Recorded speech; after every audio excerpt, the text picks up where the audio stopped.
Hello students, welcome to Deepak law classes. आज का हमारा टॉपिक है एडमिशंस। एडमिशंस एविडेंस एक्ट के सेक्शन 17 से लेकर 23 तक है और उसके साथ हम रीड करते हैं सेक्शन 31। सबसे पहले हमें पता होना चाहिए कि एडमिशंस है क्या। तो सेक्शन 17 है जो वो एक्सप्लेन करता है कि एडमिशन होता क्या है। तो एडमिशन क्या है? एडमिशन एक स्टेटमेंट है कि कोई भी पर्सन है वो एक स्टेटमेंट देता है।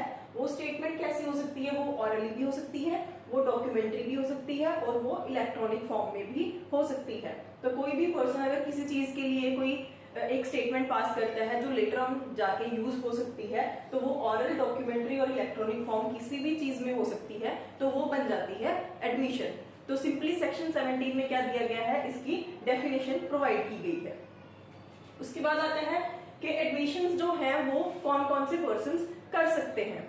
तो सेक्शन 18 to 20 है वो इस चीज से बात करते हैं कि जो पर्संस है वो कौन कौन से पर्सन एडमिशंस कर सकते हैं और उनकी एडमिशंस रेलेवेंट मानी जाएंगी।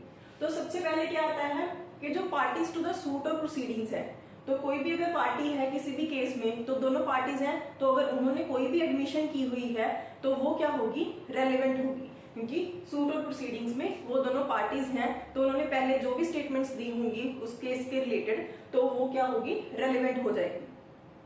उसके बाद आता है कि जो उनके एजेंट्स हैं, तो एजेंट्स ऑथराइज्ड बाय सच पार्टी, तो जो पार्टीज टू द सूट हैं, अगर उन्होंने कोई एजेंट्स अपॉइंट किए गए हैं, अगर उन एजेंट्स ने भी कोई स्टेटमेंट्स पास की हैं, कुछ एडमिशंस की हुई हैं, तो कहते हैं वो एडमिशंस भी क्या मानी जाएंगी, वो रेलेवेंट मानी जाएंगी।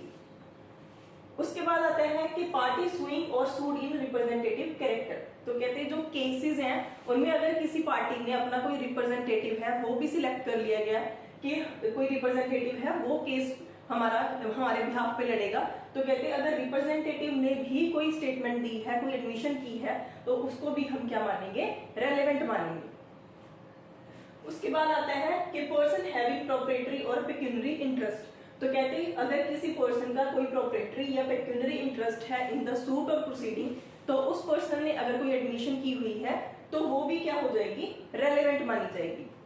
इसमें हम एक एग्जांपल लेते हैं कि एक पर्सन है ए, उसने अपनी प्रॉपर्टी सेल की है बी को, जो वो प्रॉपर्टी है उस पे रेंट पे रह रहा था सी, तो अब प्रॉपर्टी सेल हो गई है, तो सी क्या कर रहा है, उस प्रॉपर्टी को नहीं छोड़ रहा, तो बी अब क्या करेगा, सी के ऊपर केस फाइल करेगा कि जी प्रॉपर्टी अब मेरी है, तो ये पर्सन इस प्रॉपर्टी को छोड़ दे। तो अब इस केस में क्या है, जो ए है उसका वैसे तो कोई लेना देना नहीं है क्योंकि उसने तो प्रॉपर्टी सेल कर दी है, बट इस केस में क्या होगा कि बी और सी के बीच में केस चल रहा है, बट ए ने एक स्टेटमेंट पास की थी ना कि मेरा जो सी है वो टेनेंट है, तो इस केस में जो ए की स्टेटमेंट है जो उसने एडमिशन की है, तो वो बी और सी के केस में हम यूज कर सकते हैं क्योंकि ए का इसमें क्या था, प्रोप्राइटरी इंटरेस्ट था। नेक्स्ट आता है कि जिस पर्सन से हमने कोई इंटरेस्ट डिराइव किया है, तो कहते हैं जिस पर्सन से इंटरेस्ट डिराइव हुआ है, अगर उसने भी कोई स्टेटमेंट पास की थी, कोई एडमिशन किया था, तो उसकी जो एडमिशन है उसको भी रेलेवेंट माना जाता है।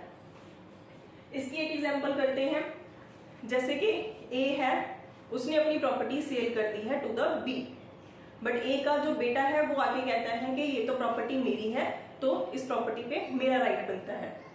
तो इस केस में क्या होता है कि जो ए है उसने अपनी डेथ से पहले कोई स्टेटमेंट दी थी कि मैं ये प्रॉपर्टी बी को सेल कर रहा हूँ, तो उसने अपनी डेथ से पहले जो भी स्टेटमेंट दी है कि ये प्रॉपर्टी मैं बी को सेल कर रहा हूँ, तो जो अब केस चलेगा बी और सी के बीच में, तो उसमें जो ए की जो स्टेटमेंट थी उसको हम रेलेवेंट मानेंगे क्योंकि जो ए है उससे ही तो इंटरेस्ट आया है, तो जो इंटरेस्ट ए से डिराइव हुआ है तो वहां पे जो ए की स्टेटमेंट है वो रेलेवेंट बन जाएगी।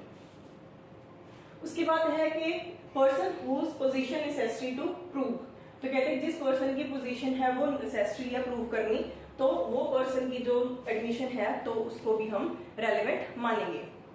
ये सेक्शन 19 में कवर किया गया है। इसमें सेक्शन 19 में ही एक एग्जांपल दी गई है, तो उसकी हेल्प से हम इसको समझते हैं।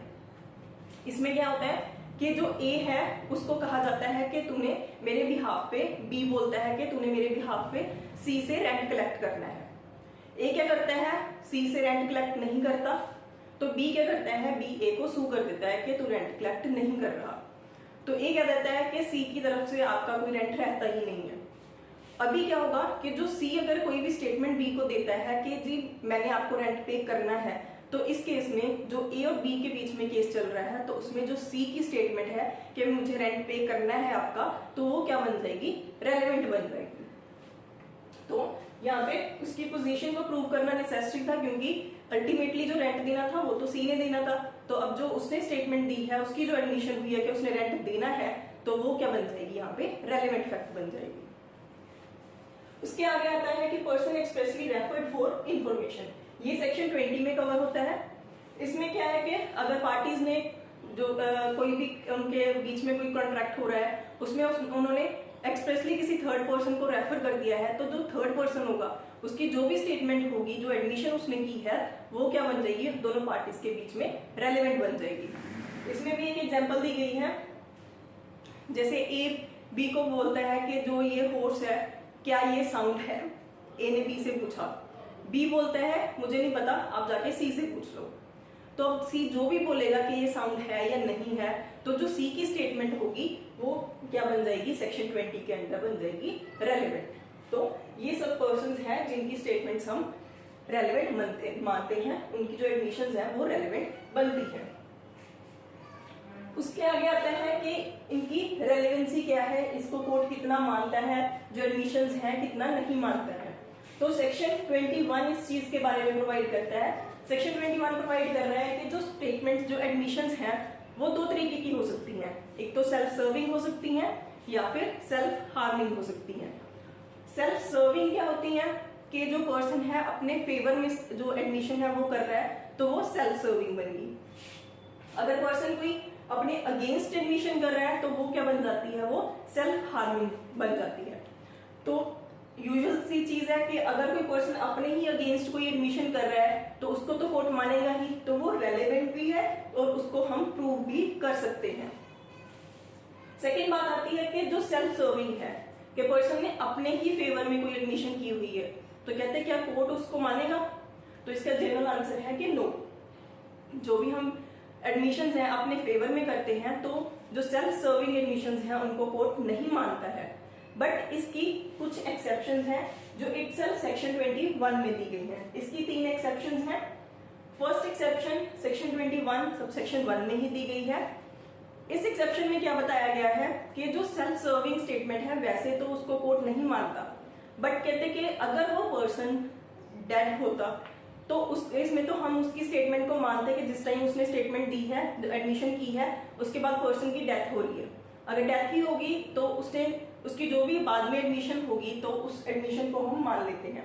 तो सेक्शन 21 सबसेक्शन बात कर रहा है कि अगर कोई पर्सन है, उसने कोई एडमिशन की है और उसकी डेथ हो गई है, तो उसकी वो वाली एडमिशन है, वो डेथ से पहले वाली, उसको हम मान लेंगे, क्योंकि वो पर्सन तो वापस नहीं आ सकता।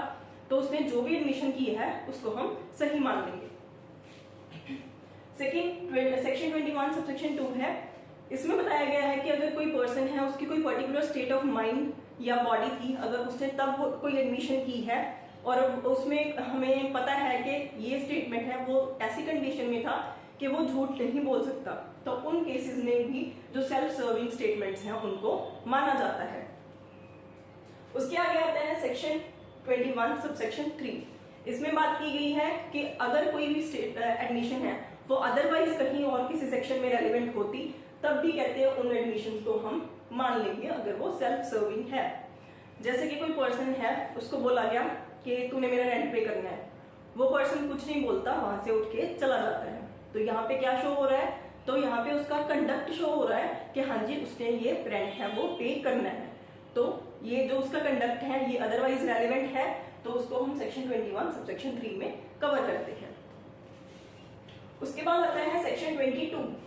सेक्शन 22 क्या बात कर रहे हैं कि oral admission has to contents of document. अभी कहते हैं कोई अगर एडमिशन है, अगर वो डॉक्यूमेंट में है ऑलरेडी, तो कहते हैं क्या उसकी ऑरल एडमिशन को हम मानेंगे?